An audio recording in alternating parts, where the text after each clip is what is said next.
what's interesting about this chapter is lately it seems like every chapter we've been studying has some sort of like super interesting thing that's going on. And I feel like every week I start off by saying, okay, whatever chapter we're in, it's got some sort of special thing, or this is one of the most debated whatever it is. And I've been saying that like every week lately, but today, again, we're going to read one of the most mysterious and most debated chapters in the Bible, once again. We're going to break down chapter 17, verse by verse.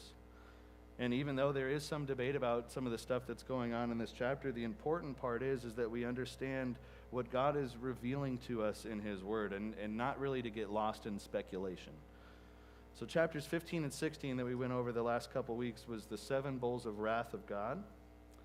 And that was talking about the final judgments that are poured out on the earth, targeting those that worship the beast specifically. And then that 6th bowl led to the gathering of the kings and the leaders at Armageddon, and that kind of set the stage for this final battle. But now as we're getting into chapter 17, we're not really moving forward in the timeline. It's more like we're getting a better look at what's going on behind the scenes. And an angel is actually going to give John this, it's almost like a special tour, because he's kind of letting him see what's going on behind the scenes. And we're going to see the identity of the great prostitute. So let's go ahead and jump right into it tonight, Revelation chapter 17, and we'll start with verse 1. It says, "Then one of the 7 angels who had the 7 bowls came and spoke with me, saying, 'Come here, I will show you the judgment of the great prostitute who sits on many waters.'" So one of those 7 angels who poured out the bowls of wrath, or one of the bowls of wrath, speaks to John directly. And the angel invites John to see the judgment of this great prostitute. And the angel says that she sits on many waters. Now, your translation might refer to her as the great harlot. In the New American Standard Version, it refers to her as the great prostitute. So that word in the Greek does mean prostitute. It means an idolater. And it's a biblical metaphor for something that we've talked a lot about in the 12 minor prophets, when we talked about spiritual idolatry and unfaithfulness to God.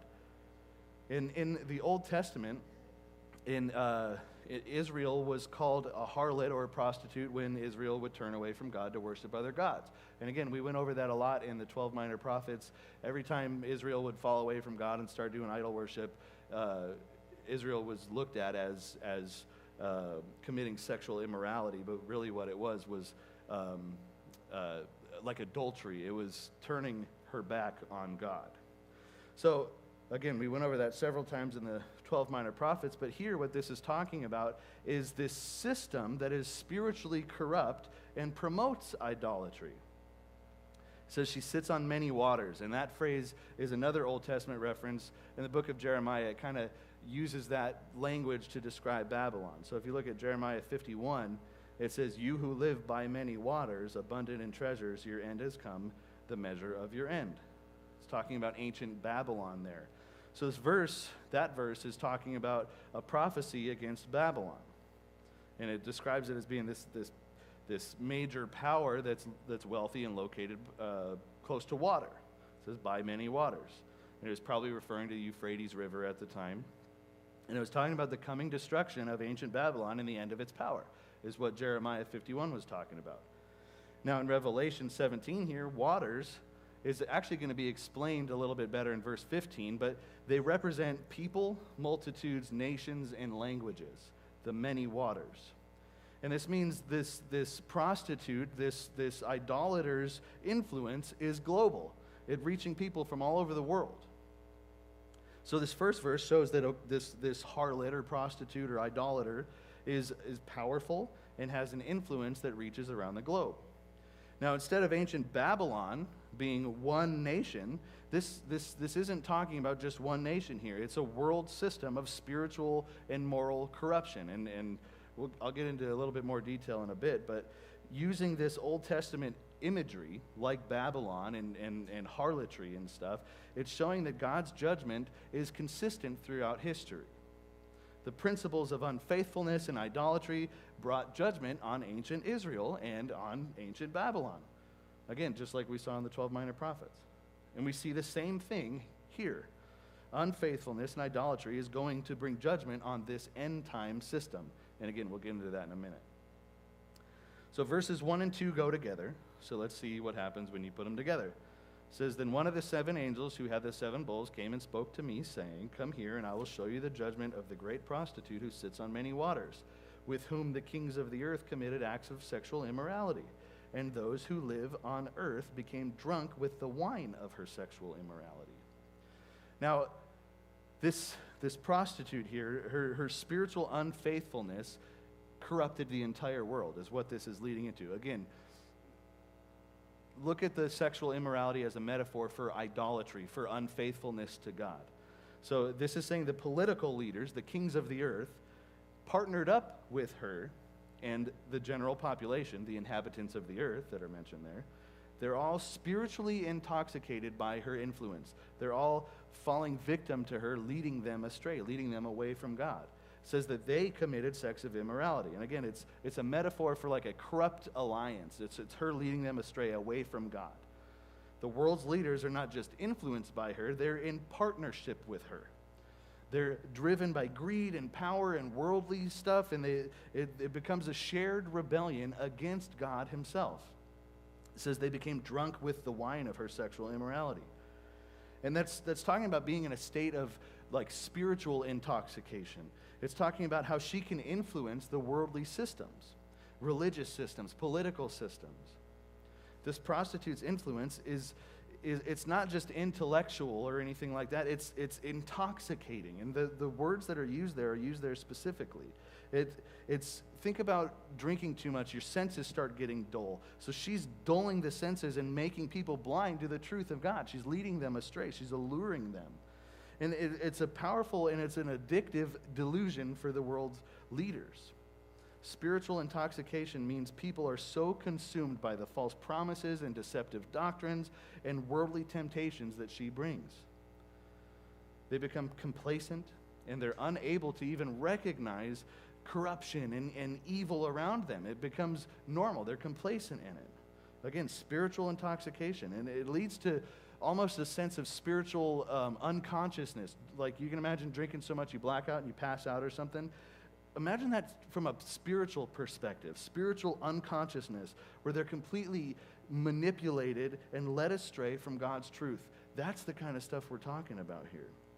And again, given the context of being in the end times, you can really see how the world goes in that direction. So this prostitute's power, it influences, like the scripture says, it says the kings of the earth, but it also says all those who live on the earth are the inhabitants of the earth.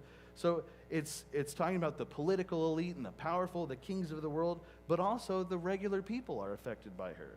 It's corruption that permeates all levels of society here is what this is talking about. So it's like a partnership between worldly power and spiritual deception put together.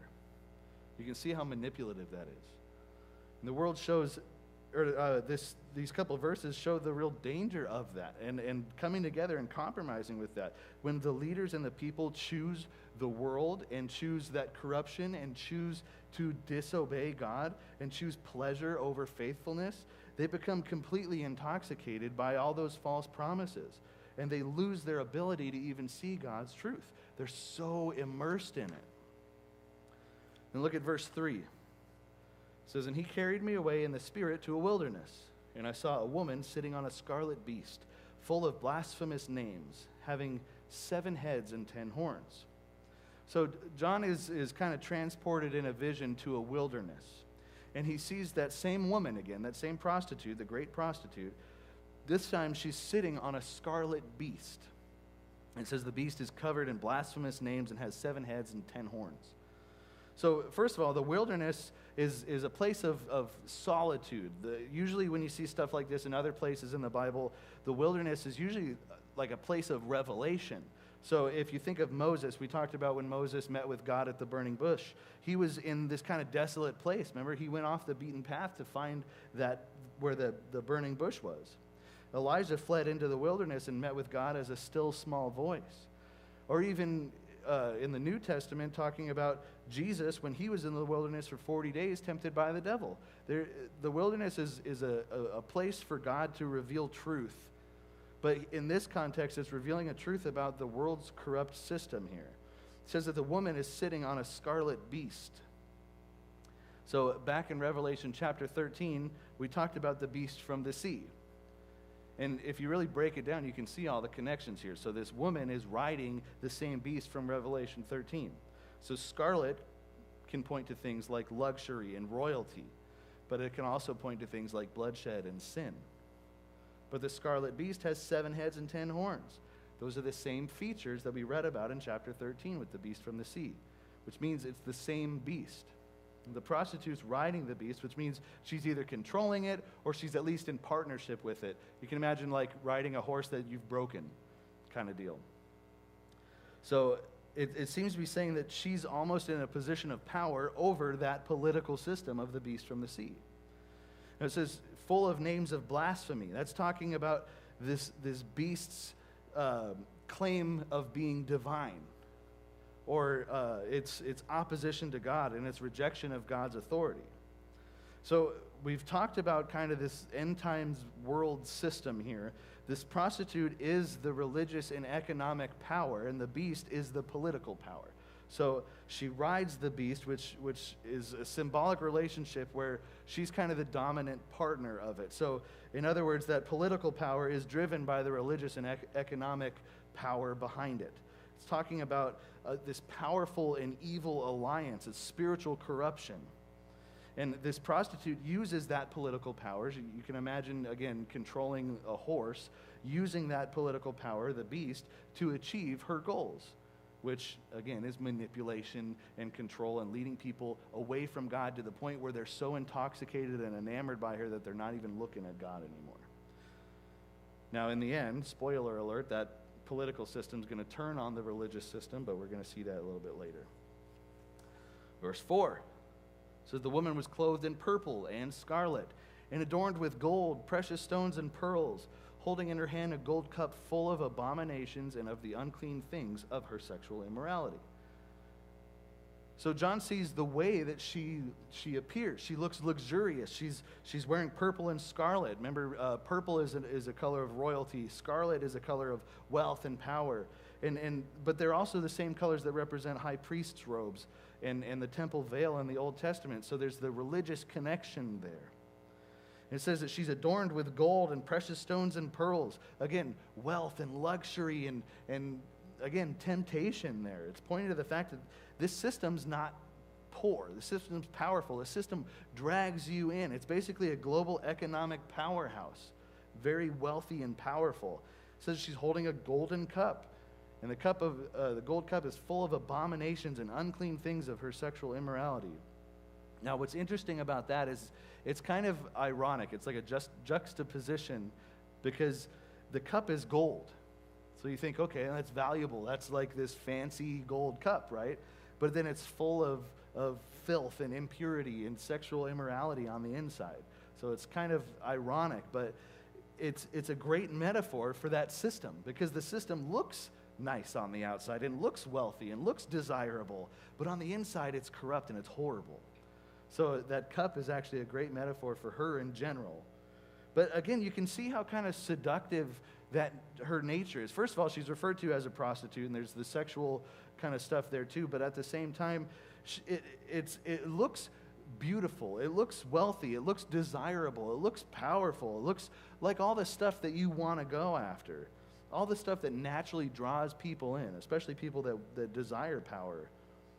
But again, it's something it's a disguise for something that's spiritually corrupt. That's her kind of end game, is the spiritual corruption of mankind. The golden cup in this verse can also be likened to the golden cups that are used in the temple. And again, you see that religious connection there. But here, that golden cup is desecrated. It's dirty on the inside. And again, Jesus even said that to the Pharisees and Sadducees. He said, you care so much about the outside, but the inside is unclean. But it shows that this system has taken what God has used for holy purposes and corrupted it for its own evil purposes in terms of the golden cup. Now, again, just like verses 1 and 2, verses 4 and 5 go together. So let's look at them put together. It says, the woman was clothed in purple and scarlet and adorned with gold, precious stones, and pearls, holding in her hand a gold cup full of abominations and the unclean things of her sexual immorality. And on her forehead a name was written, a mystery, Babylon the Great, the mother of prostitutes and the abominations of the earth. So it says that a name's written on her forehead. It says that it's a mystery. Now what that's getting at is that what John is seeing is not a literal city like ancient Babylon. Even though it says that her name is Babylon the Great, that mystery aspect of it's more of a spiritual truth. It's kind of a symbolic reality here. This Babylon here, Babylon the Great, is a mystery because it's a spiritual system, not a physical location. And I'll get into it in a minute, but some people think that it's talking about an actual city, but it's a metaphor is what it is. It's a spiritual system. So Babylon the Great is a name that connects that end-time system to that historical city of Babylon in terms of what that city represents is what it's talking about. Not in a physical location, not talking about the city itself, but more of a symbol of idolatry because of what Babylon represented, and a symbol of pride because, again, the religious and spiritual nature of Babylon, the ancient city. So it's a symbol of rebellion against God is what Babylon the Great is. And it also says the mother of prostitutes. And that's a name that means that she is the source of spiritual idolatry and spiritual unfaithfulness in the world. Again, that's what she's pushing. Basically, corrupt systems and false religions kind of get their essence from her. She's the mother of it. She's a spiritual worldwide system of rebellion against God and corruption. And what this is getting at is that she's actually been working throughout history. The name Babylon symbolizes this entire system here. And again, some people believe that the prostitute is literally a city. A lot of people interpret it as the city of Rome itself, and specifically the corrupt Roman Catholic Church. And they even point to things, and we're going to get into it a little bit later, but the 7 hills of Rome, and that's kind of the core of that ancient city. And then they go to Rome's history of persecuting Christians and stuff too, and they kind of point to that as being a revival in the future. The problem is, in this context, in these verses, it doesn't really explain how this single city can have this global influence that's described and become the mother of prostitutes for all time here. The most common interpretation is that the prostitute is a global, spiritually economic system that directly opposes God and promotes idolatry. Not a single city or a single church, but kind of a worldwide network of false religion, materialism, and things that go directly against God.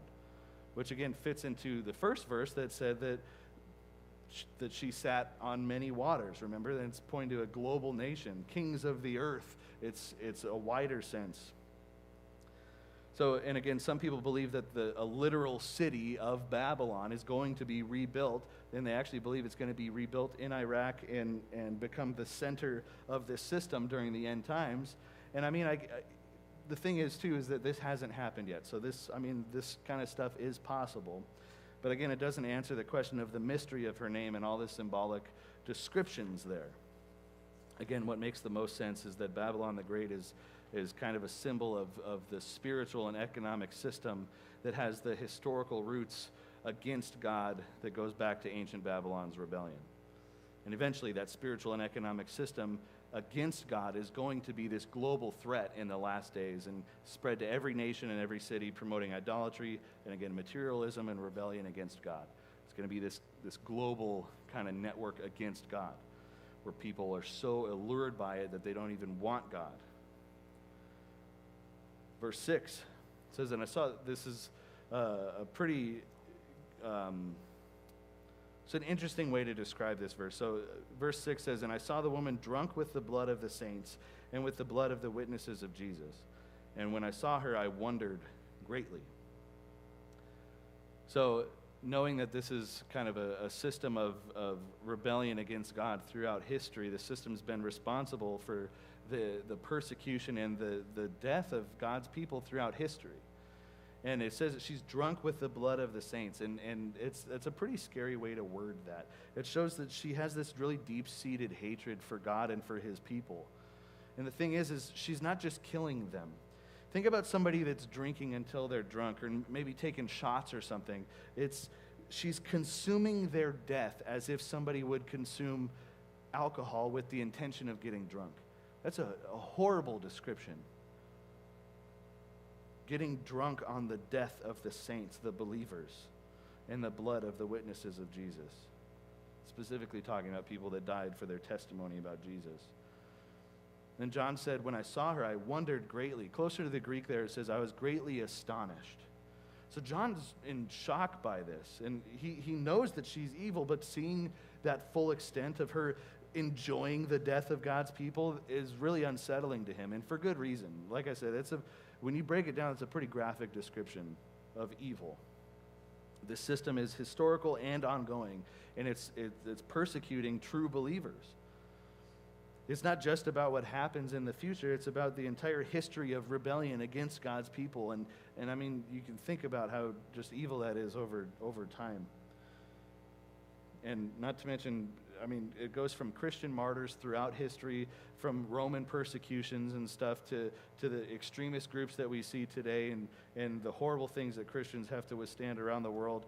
And behind all of these persecutions is this spirit of rebellion, this system of Babylon, if you were, that hates everybody that follows Jesus. And I mean, Jesus even said it flat out. He said, you know, the world's going to hate me. It's going to hate you too. In verse 7, it says, the angel said to me, why do you wonder? I will tell you the mystery of the woman and of the beast that carries her, which has the 7 heads and 10 horns. So this angel sees John's response to her and sees his astonishment there, and the angel says, okay, I'll teach you about it. I'll explain the meaning of this woman and the beast. I'll teach you what it means.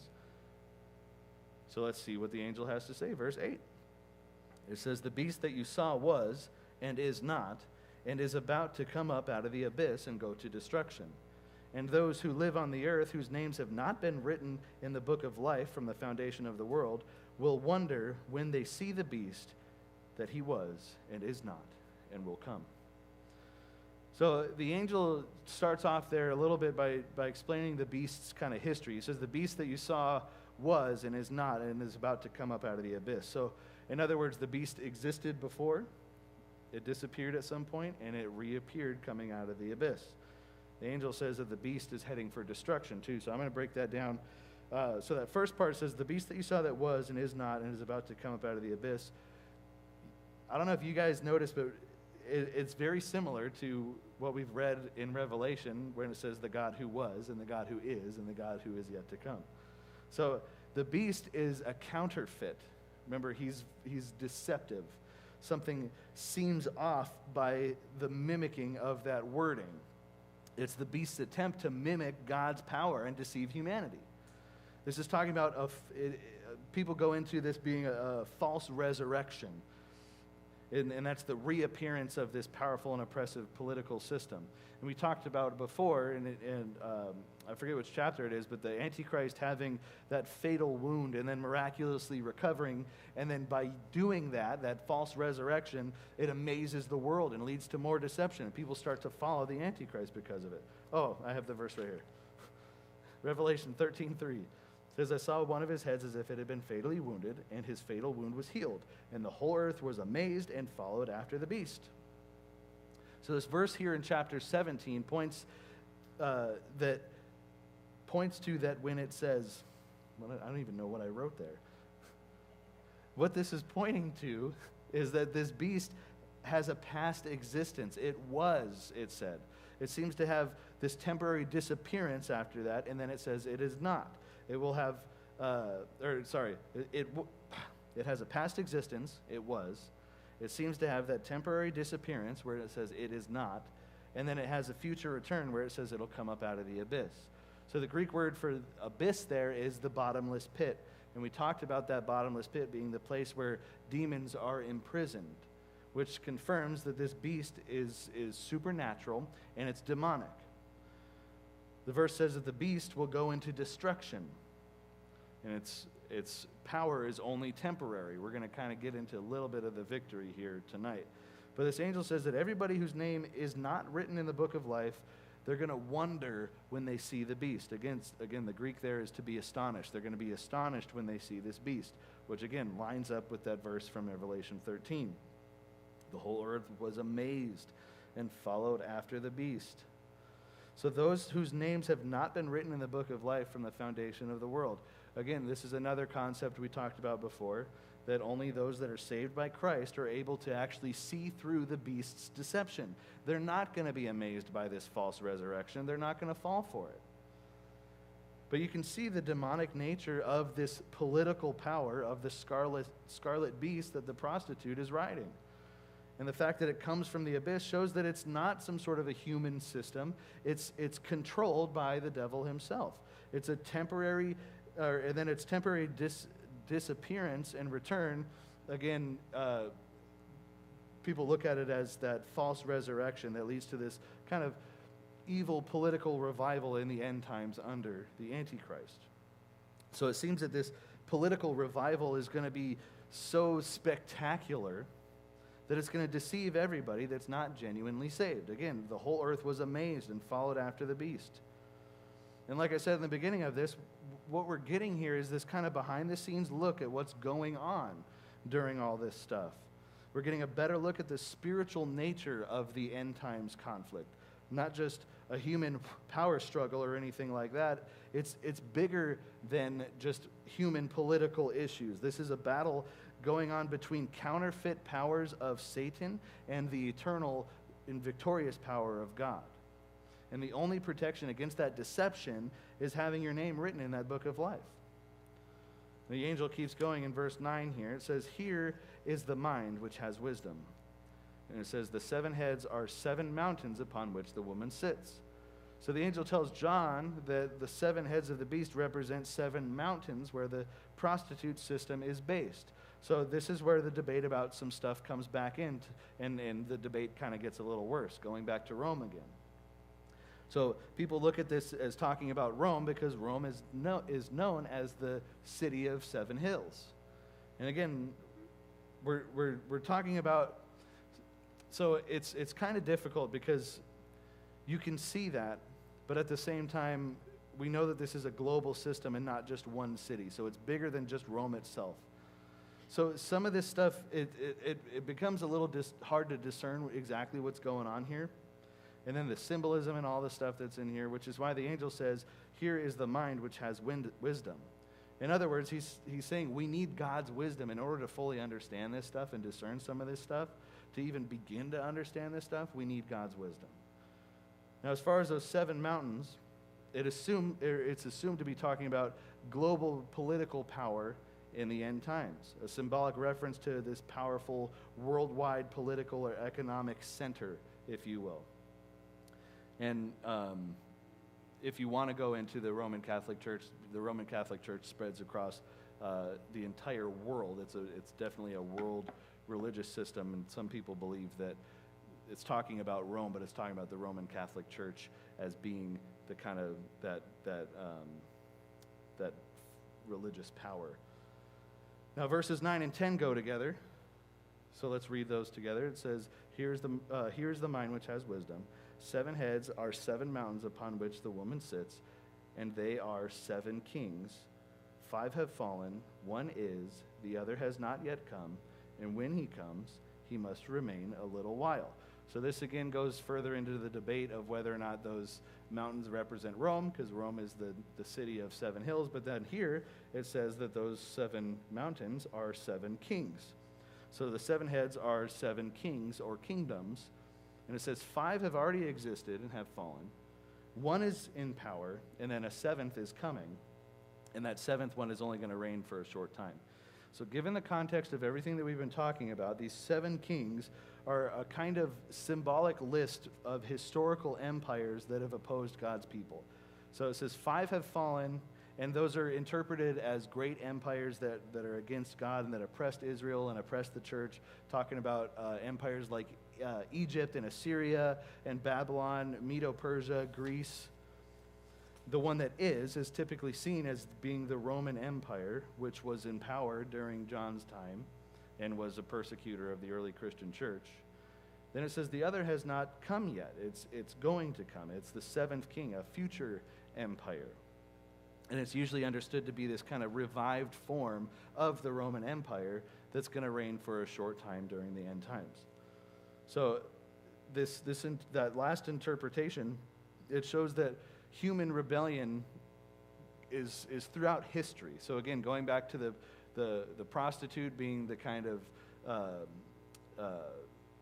enticer of rebelling against God throughout human history, you can see that in these verses pointing at the past empires that go against God. The Babylonian spirit of idolatry and rebellion against God has been present in all these different empires throughout human history, throughout time, all the way up to that seventh empire that hasn't happened yet, that's setting the stage for that final beast. In verse 11, it says, the beast which was and is not is himself also an eighth and is one of the seven. And he goes to destruction.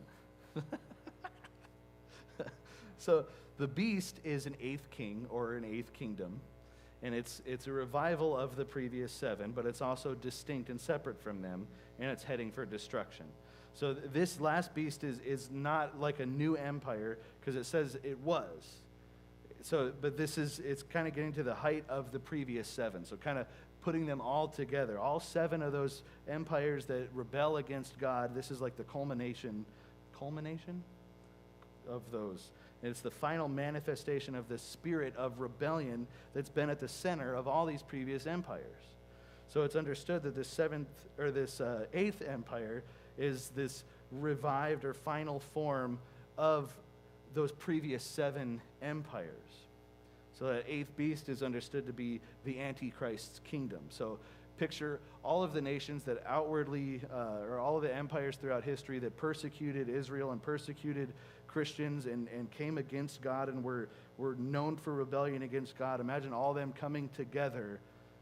That's essentially what the Antichrist's empire represents, basically. So all the rebellion against God throughout human history. We'll just say that. So it's not just a new political system. It's a revival and an escalation of all the evil that has come before in history. All of the rebellion against God in one form, basically. So it's a progression toward a final satanic empire against God. I'm hoping I'm making sense here. Verse 12. The 10 horns which you saw are the 10 kings who have not yet received a kingdom, but they receive authority as kings with the beast for 1 hour. So 10 horns are 10 kings that it says they haven't yet received their power, and then when they do, they'll get it for a short time. So these 10 kings are assumed to be literal political leaders that show up during the end times. And they're going to form kind of a coalition of power in the Antichrist's kingdom. It says these 10 kings have not yet received a kingdom, which means that these events are taking place sometime in the future from John's perspective. And it says that they receive authority with the beast for 1 hour. In other words, their power is temporary. It's a short-lived power. Their power is under the authority of the beast. But it seems to be talking about the political structure of the Antichrist empire. Again, all this goes back to religious, economic, and political power that's going to drive the world in the end times. So we talked about how the beast empire will be kind of a collection of all these different nations over time. So this verse seems to be saying that at the end, the Antichrist empire is going to be this kind of 10-nation confederacy, not a single power. And we've talked about that before with the 10 horns. These 10 kings are going to give their authority to the beast, creating this united global political force against God, basically. And again, people refer to this as this revived Roman Empire, or even a new European Union, some people look at. But other people see it as this global confederacy of nations, and not just in one region, but more of a global thing. But even then, if it's a revived global empire in a modern sense, you can see how that can encompass the world. Verse 13 says, they have one purpose, and they give their power and authority to the beast. So these 10 kings are going to come together and agree on a single purpose. That is rebellion against God, being against God, leading people astray, enticing them away from God. And they're going to hand their power over to the beast, talking about unity of these world political leaders. They're going to voluntarily give up their power and authority to the Antichrist. So it seems at this time it's globalism against God and a centralization of power that's going to reach this peak point of evil and rebellion against God. And the world leaders are going to completely give up their authority to the Antichrist and be led by him against God. But then we finally get into some good stuff here at the end of the chapter. Verse 14 says, they will wage war against the Lamb, and the Lamb will overcome them, because he is the Lord of lords and the King of kings. And those who are with him are the called and chosen and faithful. So these 10 kings, these 10 political powers, and the beast are going to wage war against Jesus, against the Lamb. And very simply put in this verse, they're going to be defeated. Why?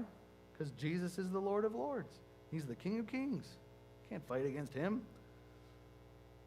And it's funny because this verse just comes out and flat out, it just says it like it's no big deal.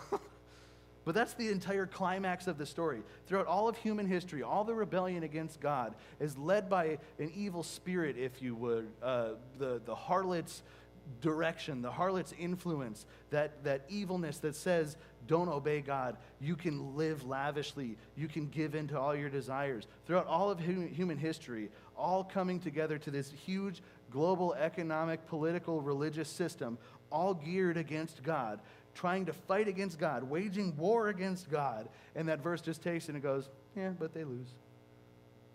Because Jesus is the Lord of lords and King of kings.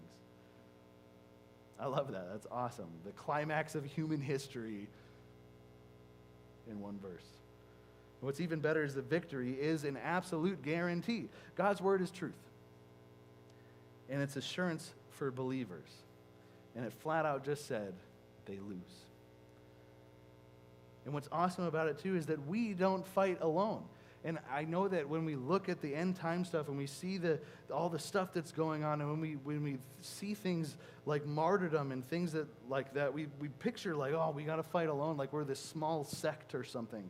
But we get to stand with Jesus. We get to stand with the winner. His victory is our victory. Which comes back again to that central theme of this book, which is hope. That verse is about hope and about victory. No matter how powerful the forces of evil might seem, even at the climax of their power, the climax of their influence over the world, Jesus is the winner. And what's awesome about it too is it's not our job to win the war. It's our job to stay faithful and stand with the one that already won it. That's our job. And the angel keeps going in verse 15. It says, he said to me, the waters which you saw where the prostitute sits are peoples and multitudes and nations and languages. So the angel kind of gives a direct interpretation for the many waters that we saw in verse 1. And again, it's talking about the global influence of the prostitute system, of that system of idolatry.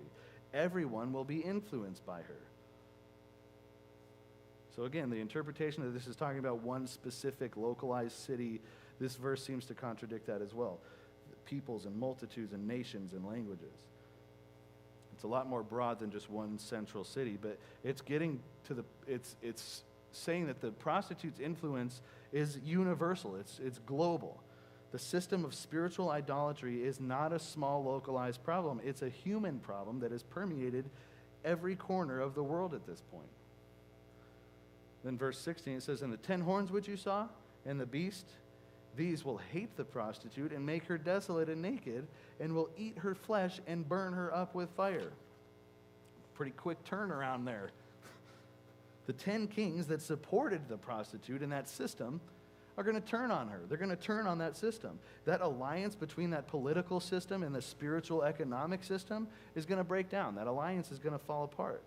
The beast that the harlot was riding, controlling it, that beast is going to turn on the rider, essentially.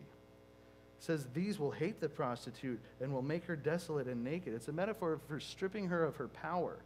stripping her of her power and her wealth and her influence. Remember, she was clothed with royalty and all those fancy things. When she's naked, she doesn't have those things. And stripping her of her influence, exposing her for the spiritual fraud that she is. She's not God. She's not bigger than God. It says they'll eat her flesh and burn her up with fire. Pretty graphic image of complete destruction. They're going to consume her wealth and consume her power and destroy her, leaving nothing behind. Alliances that are built on rebellion against God are never stable alliances. They're not going to last. They might want that power and that control, but that's the thing. People that are after power and control, they eventually turn on each other. They eat each other. What's interesting is that God uses the instruments that the evil and corrupt use, and he takes them and turns them around on themselves, and he carries out judgment. Isn't that awesome? He uses the political system, the beast and the 10 kings, to destroy the corrupt religious economic system, the prostitute. He turns it on itself. Then we close with verse 17. Oh, no, I'm sorry, we got one more after that. Verse 17 says, "For God has put in their hearts to execute his purpose by having a common purpose and by giving their kingdom to the beast until the words of God will be fulfilled." So there's a reason the 10 kings will do this stuff, both by giving their power to the beast and then destroying the prostitute. In actuality, it's fairly simple here what's happening. It's part of God's sovereign plan. God put it in their hearts to execute his purpose by having a common purpose. Even in the darkest moments of human rebellion, when the entire world is against God, God is still in complete control over the situation. He's the author of the end time events. And he's going to use the free will of evil men to turn around and accomplish his own righteous purposes, just like we saw with Pharaoh over and over again. You can see how God has always had a plan from the beginning of human history, and he executes his plan. In fact, it says until the words of God will be fulfilled. The entire timeline and every event is part of his divine plan. Nothing happens by chance. Nothing catches God by surprise. And that's one of the most reassuring verses in this entire chapter, because it tells us that even the most evil acts in history, including the destruction of the prostitute herself, they're not outside of God's control. God is still in control over everything. He's in charge of history. And all of this is moving towards God's final purpose. All of it. So again, even when we don't know what's going on, when the future seems uncertain, we know the end, though. All the stuff in between, we might not know that stuff, but we know the end, and that's the important part. And then Revelation 17:18 says, "The woman whom you saw is the great city, which reigns over the kings of the earth."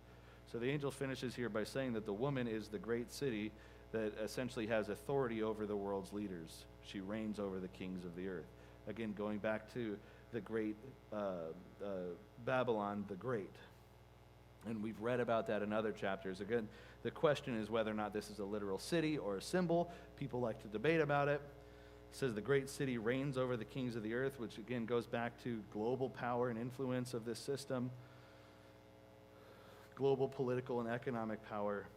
And maybe it's headquartered or something in this great city, but whether this city is literal or it's a revived Babylon or a symbolic representation of some sort of global capital of rebellion against God, the real important part for us to focus on is the influence of this. Its influence over the world and over the world's power. It says she reigns over the kings of the earth. And that's the important part, is that power that she has over the world system. She influences, she controls it.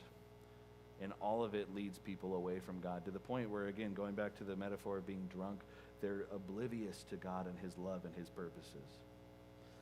Now, arguably, this chapter is a really difficult chapter to interpret, but it's a really important chapter because it gives us that behind-the-scenes look of all the spiritual forces that are at work in the end times.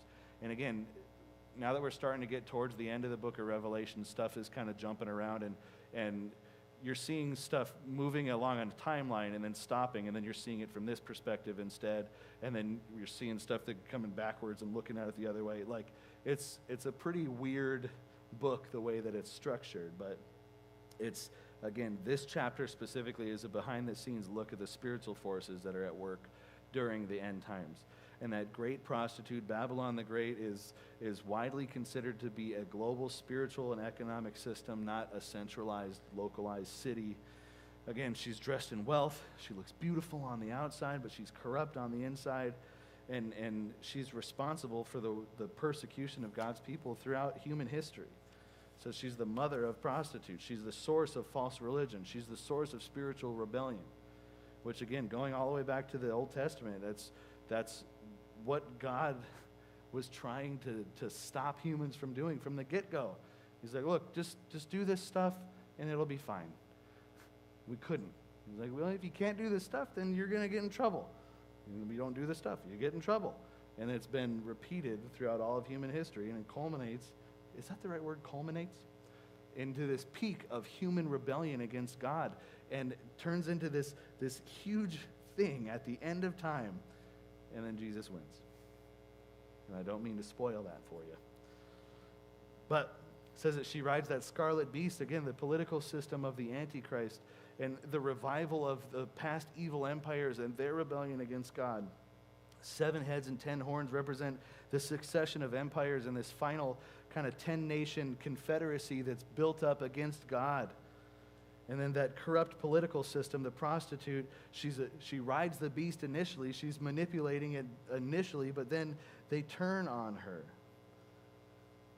The political system for power, that corrupt alliance, turns, and those 10 kings eventually turn on the prostitute and completely destroy her.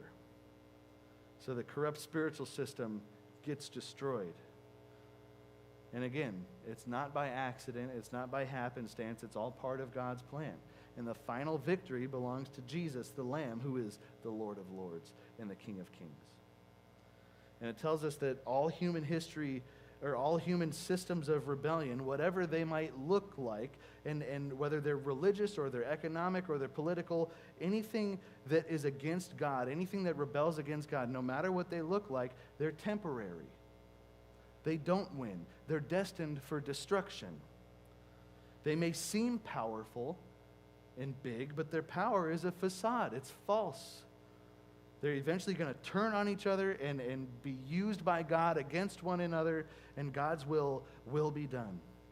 And the only thing that will last is the kingdom of God, which means that our hope is not in any kind of political power. Our hope is not in any kind of economic security. Our hope is not in any kind of worldly alliance. Our hope is in Jesus, the Lamb who was slain, and Jesus alone. And he's going to return as the one true king. Again, hope. So as believers, we're called to stand with the victorious king. And again, the battle's not about us winning. We don't have to worry about fighting that war. It's about standing with the one who is already won. It's Revelation chapter 17. Pretty intense one. Let's pray. Heavenly Father, God, I just want to thank you for your word, and I want to thank you for giving us wisdom, God, to be able to discern some of the stuff that we're uncertain of the future, God. And we pray that God, you can continue to make these things clear to us, God, and continue to prepare us for those end times and continue to guide us and direct us, God.